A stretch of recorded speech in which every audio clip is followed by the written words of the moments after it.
Welcome to news wise, میں ہوں عارفہ نور۔ آج پروگرام میں سب سے پہلے ہم بات کریں گے ملک بھر کے اندر جو طلباء کی جانب سے اسٹوڈنٹ یونینز کی بحالی کے لیے جو مظاہرے کیے گئے۔ 3 روز قبل اسٹوڈنٹ ایکشن کمیٹی نے آرگنائز کیا، ملک بھر میں ریلیز نکالی گئیں، ہر شہر کے اندر، ہر صوبے کے اندر، اور بیسکلی اس کے اندر اسٹوڈنٹس نے مارچ کیا اور انہوں نے بہت سارے مطالبات سامنے رکھے۔ سب سے جو بڑا مطالبہ تھا، سب سے جو اہم مطالبہ تھا، وہ یہی تھا کہ اسٹوڈنٹ یونینز جو ہیں ان کو ریوائیو کیا جائے، ان کے اوپر جو بین ہے اس کو ختم کیا جائے۔ اس کے علاوہ ان ریلیز کے اندر اور بھی مطالبات کی بات ہوئی، جیسے کہ جو فیسوں کے اندر اضافے ہو رہے ہیں، جو تعلیمی اداروں کے اندر جنسی ہراسگی کا ایشو ہے، یا ڈریس کوڈ کی پابندیاں لگائی جاتی ہیں، یا بلوچستان جیسے علاقوں کے اندر جو سہولیات ہیں جو میسر کی جاتی ہیں وہ کمزور درجے کی ہیں، ان سب ایشوز پہ بات اٹھائی گئی۔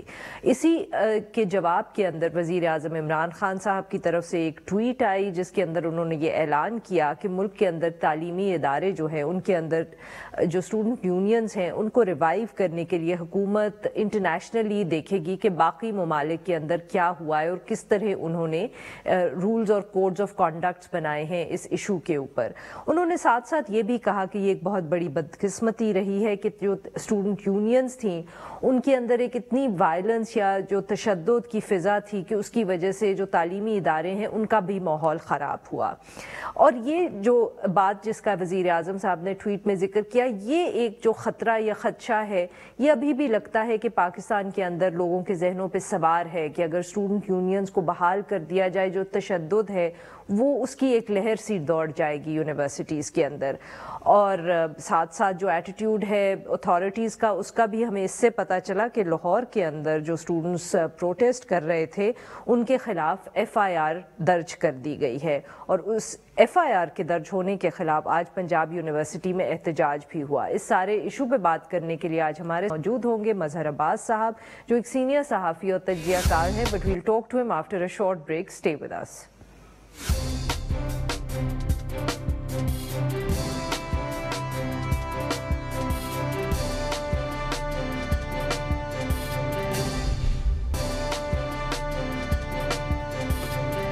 ویلکم بیک ناظرین، ہم گفتگو کریں مظہر عباس صاحب سے، اور ہم بات کریں گے اسٹوڈنٹ یونینز کی جو گزشتہ دنوں کے اندر پروٹیسٹ اور مظاہرے کیے اسٹوڈنٹس نے، اور اس کے بعد حکومت کی طرف سے بھی بیانات سامنے آئے۔ جی مظہر صاحب، یہ 80 کی دہائی سے اسٹوڈنٹ یونینز کے اوپر بین ہے، اور وقتاً فوقتاً PPP کی حکومت آتی ہے۔ پچھلی دفعہ 2008 میں غالباً یوسف رضا گیلانی صاحب نے بھی اعلان کیا تھا ریوائیو کرنے کا۔ اس دفعہ کیا سچ مچ ہم امید کر سکتے ہیں کہ اگر کیونکہ جو ایک آواز ہے وہ سارے ملک سے آئی ہے اور طالب علموں کی آئی ہے، کہ شاید حکومت کے اوپر زیادہ پریشر پڑا ہے اور اس دفعہ صرف ایک وعدہ نہیں ہوگا، کوئی اس پہ ایکشن بھی ہوگا؟ شکریہ عارفہ۔ دیکھیے، اس کے لیے سب سے پہلے تو قانون سازی کرنی پڑے گی، اور قانون سازی صوبائی حکومتوں کو کرنی پڑے گی، کیونکہ اب ایجوکیشن جو ہے وہ پروونشل سبجیکٹ ہے۔ یونیورسٹی لیول کے لیے بھلے جو ہے فیڈرل گورنمنٹ کرے، لیکن جو صوبائی حکومتیں اور سندھ گورنمنٹ نے اناؤنس کیا کہ وہ قانون سازی کرنے جا رہے ہیں۔ دیکھیے، پہلی چیز یہ کہ پابندی لگی کیونکہ اس کا صرف نیگیٹو آسپیکٹ جو ہے وہ بہت زیادہ اجاگر کیا جاتا ہے، اور وہ کسی حد تک درست بھی ہے کہ جی وائلنس کیمپسز میں بہت آیا، لیکن کیمپسز میں وائلنس اس وقت آیا جب آپ کی سوسائٹی میں وائلنس آیا۔ جب سوسائٹی میں وائلنس کم تھا تو کیمپسز میں بھی وائلنس نہیں تھا۔ جب معاشرے میں اسلحہ کی فراوانی ہوئی، اور یہ ہمیں 77 کے بعد سے نظر آتا ہے، اور 77 سے پہلے جو صورتحال رہی اس میں جو سب سے زیادہ کرٹیسزم آیا وہ پنجاب یونیورسٹی پر آیا کہ جی پنجاب یونیورسٹی میں ایک خاص سوچ جو ہے وہ کسی دوسری سوچ کو پروان نہیں چڑھنے دیتی۔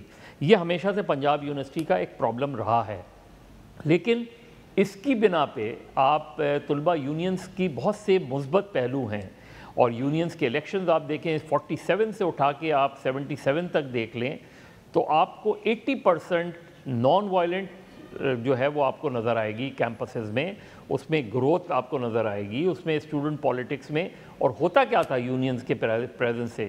یونین کی پریزنس سے ایک کمپٹیشن ہوتا تھا، سیاسی شعور لوگوں میں بلند ہوتا تھا. اس زمانے میں نیشنل اسٹوڈنٹ فیڈریشن ہوتی تھی, اسلامی جمعیت طلباء ہوتی تھی, ان کے درمیان ایک ہیلدی کمپٹیشن رہا ہے. وائلنس اکا دکا واقعات وائلنس کے آپ کو نظر آئیں گے. اگین میں نے کہا اس میں پنجاب یونیورسٹی کو آپ تھوڑا سا مائنس کر دیں. 77 میں جب مارشل لا لگا تو پہلے 6 مہینے میں یونیورسٹی اور کالجز بند کر دیے گئے. اس کے بعد جب ذوالفقار علی بھٹو کی پھانسی کا ٹائم آیا تو کیمپسز میں کالجز میں کچھ احتجاج شروع ہوا تو وہ دوبارہ بند کر دیے گئے. 78 کے اندر کے بعد سے کالج میں الیکشنز بند کر دیے گئے. الیکشن نہیں ہوئے لیکن کوئی فارمل بین نہیں لگا تھا. فارمل بین لگا ہے فیبروری 1984 میں, اور اس کے خلاف جب ایک تحریک چلی, اور وہ کوئی 3 مہینے تحریک چلی ہے, اور ساری اسٹوڈنٹ ایکشن کمیٹی نے مل کر تحریک چلائی. اس میں جمعیت بھی شامل تھی, اس میں NSF بھی شامل تھی, اس میں PSF بھی شامل تھی. پھر اچانک 3 مہینے بعد جب تحریک اپنی کامیابی کے قریب تھی تو اچانک جماعت اسلامی کے اس وقت امیر تھے میاں طفیل محمد مرحوم, ان کی جنرل ضیاء الحق سے کوئی گفتگو ہوئی ہے, کوئی بات چیت ہوئی, اور اگلے دن اچانک جس دن پروٹیسٹ ہونا تھا اس پروٹیسٹ وہ کنٹینیو تھا کہ اچانک ان کا ایک بیان چھپا, اور اس میں انہوں نے اسلامی جمعیت طلباء کے لڑکوں سے کہا کہ آپ وڈرا کر جائیں. اور اس میں انہوں نے ان کا بیان دوسرے انداز میں چھپا کہ جی اب کوئی جو ہے بسوں میں سڑکوں پہ رکاوٹیں نہیں کھڑی کی جائیں, اس طرح کے بیان. اور اس کے بعد جمعیت وڈرا کر گئی اس پوری موومنٹ سے. اس کے بعد نہیں ہو. اب اگر آپ 77 میں ریشو اٹھا لیں کہ جب پابندی لگی ہے اس وقت کتنا وائلنس تھا, اور پابندی کے بعد کتنا وائلنس آیا, اور کتنی منفی سوچ کالج اور یونیورسٹی میں پروان چڑھی ہے. جب جب الیکشنز ہوتے تھے تو اس میں وائلنس بڑا اہم فیکٹر ہوتا تھا کہ اگر ذرا سا بھی کوئی انسیڈنٹ ہو جائے تو وہ جماعت الیکشن ہار جایا کرتی تھی اس میں. تو یہ ایک اس کی پازیٹیوٹی تھی. جب ختم ہو گیا, دیکھیں اسٹوڈنٹ آرگنائزیشنز پر پابندی نہیں لگائی گئی, یہ بڑی سگنیفیکنٹ بات ہے. جی صحیح, کہ اسٹوڈنٹ آرگنائزیشنز آپریٹ کرتی رہیں لیکن یونینز کے الیکشن نہیں ہوئے. اس کا نتیجہ یہ ہوا کیونکہ کمپٹیشن کوئی نہیں تھا تو اسٹوڈنٹ آرگنائزیشن میں آپس میں کلیشز ہونے لگے. اس میں پولیٹیکل پارٹیز بھی ذمہ دار ہیں. تو کیا اس وقت obviously ضرورت تو ہے, ہم یہ تو نہیں کہہ سکتے یونینز کو ریوائیو نہیں ہونا چاہیے, مگر جو آپ نے جس بات کا صحیح اشارہ جس طرف کیا کہ وائلنس تو ہمارے معاشرے میں موجود ہے, وہ کوئی خاص ایسی چیز تو نہیں ہے کہ صرف اسٹوڈنٹس کرتے ہیں یا صرف کیمپس پہ ہمیں نظر آتا ہے. تو اگر یونینز کو ریوائیو کیا جاتا ہے تو کس طرح یہ انشور کیا جا سکتا ہے کہ جو وائلنس ہے وہ واپس نہ آئے, تاکہ پھر سے یہ آواز نہ اٹھے کہ جی ان کو دوبارہ بین کر دیا جائے؟ دیکھیں, ایک تو اوورآل اگر آپ کو معاشرے میں جو ہے پرم جو ہے ماحول پیدا کرنا ہے تو آپ کو الٹیمیٹلی, دیکھیے مجھے تعجب ہے کہ اتنے آپریشن بھی ہوئے, وار آن ٹیرر بھی ہوئی, کئی ہمارے یہاں آپریشن چلے, لیکن اگر کوئی چیز نہیں ہوئی پاکستان میں تو ڈی ویپنائزیشن کی نہیں ہوئی. آپ ڈی ویپنائزیشن کی کریں, پھر جو قانون سازی ہو اسٹوڈنٹ یونینز کے حوالے سے محدود انداز میں چیزیں شروع کی جائیں. قانون سازی میں code of conduct, strict code of conduct بنائیں, انڈر ٹیکنگ لیں, اس کے اندر کوالیفیکیشن جو کینڈیڈیٹس کی ہے اس کو اسٹرکٹ کریں اور محدود انداز میں شروع کریں. یعنی فرض کریں آپ کسی ایک دم پورے صوبے میں نہ کریں, کسی ایک شہر سے شروع کریں, اسٹوڈنٹ آرگنائزیشن کو اعتماد میں لیں, ان سے یہ کہیں, یہ انڈر ٹیکنگ لیں کہ اگر ان کا کوئی بھی ایکٹیوسٹ جو ہے وہ وائلنس میں انوالوڈ ہوا تو اس اسٹوڈنٹ آرگنائزیشن کو حصہ نہیں لینے دیا جائے گا یا اس کینڈیڈیٹ کو بار کر دیا جائے گا. جو ہے یہ امپلیمنٹ کون کرتا ہے؟ مطلب کہ حکومت تو بنا سکتی ہے, لیجسلیشن ہو سکتی ہے, پھر جیسے آپ نے کہا کہ پروونشل لیول پہ بھی ہوگی. یہ کوڈ آف کانڈکٹ کیا یونیورسٹی کی انتظامیہ جو ہے وہ امپلیمنٹ کرتی ہے یا پروونشل حکومت کا سبجیکٹ ہے وہ کریں گے؟ دیکھیں, اوریجنلی تو یونیورسٹی یا کالج کی انتظامیہ کرتی ہے, in consultation with the administration بھی کریں گی. اسٹوڈنٹ آرگنائزیشن آپ کو تھوڑا سا اور اسے بہتر بنانے کی ضرورت ہے, کیونکہ اس طریقے سے چیزیں جو ہے اتنے سال کا بگاڑ آپ ایک دم نہیں کر سکتے. اسی لیے میں نے کہا کہ محدود انداز میں ہوں. اصل چیز یہ ہے کہ اسٹوڈنٹ کی ایکٹیویٹیز جو ہے ان کو پازیٹیو اگر آپ نے کرنا ہے تو ایک کمپٹیشن کی فضا آپ نے بنانی پڑے گی. اگر کمپٹیشن کی فضا نہیں بنائیں گے آپ تو نیگیٹیوٹی پروان چڑھے گی, کیونکہ اور کچھ کرنے کو نہیں ہوگا تو اسٹوڈنٹس دوسری طرف جاتے ہیں. یہی ہم نے دیکھا کہ ڈرگز دیکھ لیں, آرمز کلچر دیکھ لیں, یہ ساری چیزیں باہر سے آئی ہیں, کیمپسز کے اندر سے یہ پروان نہیں چڑھی ہیں. ان چیزوں کو باہر سے لایا گیا, امپوز کیا گیا اس میں, اور اس چیز کو نیگیٹو انداز میں دیکھا گیا کہ اس کو اسی طریقے سے ہم اب بھی اس چیز کے چانسز ہیں کہ اب یہ کریں گے تو شاید اس طرح کے واقعات ہوں. لیکن اگر آپ نے سنسیئرٹی کے ساتھ کیا, اسٹوڈنٹ آرگنائزیشنز نے اپنی ذمہ داری کا ثبوت دیا, چاہے وہ اسلامی جمعیت طلبہ ہو یا پروگریسو اسٹوڈنٹ فیڈریشنز ہوں یا دوسری آرگنائزیشنز ہوں, ان کو از خود یہ ذمہ داری لینی چاہیے کہ جی ہم اشور کرتے ہیں کہ ہم وائلنس میں شریک نہیں ہوں گے. اس کے باوجود بھی لا انفورسمنٹ ایجنسیز آپ کی ہیں. اب آپ کیا کر رہے ہیں؟ آپ نے جب سے اسٹوڈنٹ یونین پہ پابندی ہے, کیمپسز میں رینجرز, کہیں کیمپس میں آپ کو رینجرز نظر آتی ہیں, کہیں آپ کو دوسری, تو اب تو اسٹوڈنٹ یونین نہیں ہے, پھر بھی یہ چیزیں ہیں. تو میرا خیال ہے اس کو قانون سازی بہت بہتر انداز میں کرنی چاہیے, بہت ذمہ داری سے کرنی چاہیے, اور ساتھ میں دونوں کو ذمہ داری کا ثبوت دینا پڑے گا. سیاسی جماعتوں کو کیا اس وقت جو چاہے پاکستان تحریک انصاف کی حکومت ہو سینٹر میں یا پی پی پی ہے سندھ کے اندر, کیا یہ جماعتیں اس وقت آپ کے خیال میں اس ول دے سیز دا مومنٹ, کیا وہ سچ مچ اب یہ فیصلہ کریں گے؟ کیونکہ جیسے میں نے شروع میں بھی آپ سے پوچھا کہ اس طرح کے وعدے تو بہت ہوئے ہیں مگر کبھی کسی نے وہ کیا نہیں کہ ان کو اسٹوڈنٹ یونینز کو وہ فائنلی ریوائیو کریں. ڈو یو تھنک کہ یہ موقع ہے, ایک ونڈو ہے اپرچونٹی کی, یا اس میں بیچ میں یہ لفاظی ہی ہو رہی ہے, اس میں بیچ میں جب بے نظیر بھٹو صاحبہ نے ایک مرتبہ کوشش کی تھی تو پھر سپریم کورٹ, کوئی مجھے ایگزیکٹلی یاد نہیں, لیکن سپریم کورٹ میں ایک پٹیشن فائل ہو گئی تھی, اس کی وجہ سے وہ الیکشنز نہیں ہو پائے, وہ یونینز بحال نہیں ہو پائیں. اس کے بعد بھی جب یوسف رضا گیلانی نے اعلان کیا تو اعلان تو کر دیا انہوں نے, لیکن اس میں جو چیزیں بہتر کرنے کی تھیں اور اس کو ایک عملی جامہ پہنانا تھا وہ نہیں پہنایا گیا. اب جب یہ اسٹوڈنٹ مارچ ہوا ہے اور بہت کامیاب ہوا ہے تو اس کو بیس بنا کے اب یہ ڈیبیٹ ہوئی اور پرائم منسٹر کے لیول پہ ہوئی. اب عمران خان انٹرنیشنل اسٹینڈرڈز کو یہاں نہیں اپلائی کر سکتے. انٹرنیشنل یونینز جب دوسری جگہوں پہ آپ دیکھیں تو وہاں کی پالیٹکس اور یہاں کی پالیٹکس میں زمین آسمان کا فرق ہے. لیکن یہیں بیٹھ کے آپ کریڈٹ دیتے ہیں انصاف اسٹوڈنٹ آرگنائزیشن اپنی, اس کو دوسری جماعتیں اپنی اسٹوڈنٹ باڈیز کو وہ کریڈٹ دیتی ہیں, لیکن جب حکومت میں ہوتے ہیں تو کوئی اس یونین کو ریوائیو کرنے کی بات نہیں کر رہا. اگین میں پھر یہ اسٹریس کروں گا کہ طلبہ تنظیمیں اور طلبہ یونین کے انتخابات میں فرق ہے. جو لوگ یہ کہتے ہیں کہ فرق نہیں ہے وہ غلط کہتے ہیں.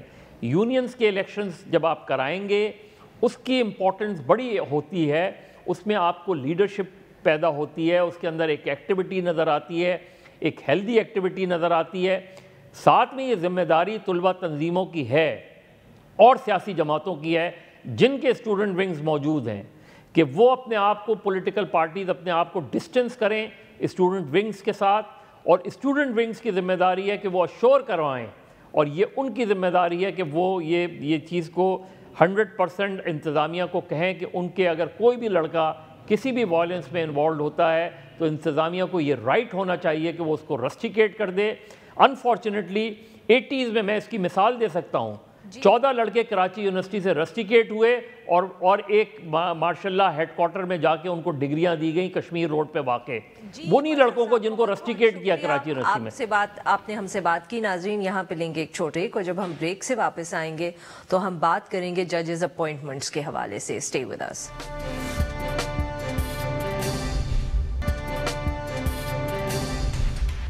Welcome back. پروگرام کے اس حصے میں ہم ذکر کریں گے اعلیٰ عدالتوں کے اندر ججز کی تعیناتی کا جو مسئلہ ہے.